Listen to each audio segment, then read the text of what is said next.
Presiden Prabowo tak sengaja ketemu aktor Steven Seagal, telah saling kenal 35 tahun lalu.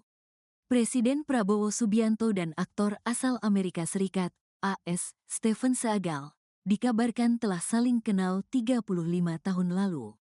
Bahkan, dikabarkan juga bahwa Steven Seagal juga sempat berlatih bela diri saat Prabowo masih di Kopassus. Mengutip Kompas.com pada 14/1, hal itu diutarakan Wakil Menteri Komunikasi dan Digital, Wamenkomdigi, Anggaraka Prabowo pada Senin, tanggal 13 Januari tahun 2025. Perlu diketahui di awal, pertemuan antara Prabowo dengan Steven Seagal adalah pertemuan yang tidak disengaja. Keduanya tak sengaja bertemu di depan lift, di satu di antara gedung di Jakarta pada Senin, 13/1, setelah makan siang.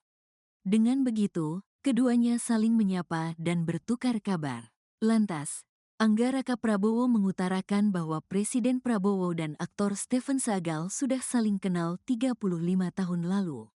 Keduanya sudah saling kenal sejak Prabowo masih di Kopassus, dan menyebut bahwa Steven juga sempat berlatih bela diri dengannya. Mereka saling kenal 35 tahun lalu. Mungkin saat Pak PS, Prabowo Subianto, di Kopassus. Steven juga melatih bela diri kalau enggak salah, kata Anggaraka saat dikonfirmasi Kompas.com, Senin.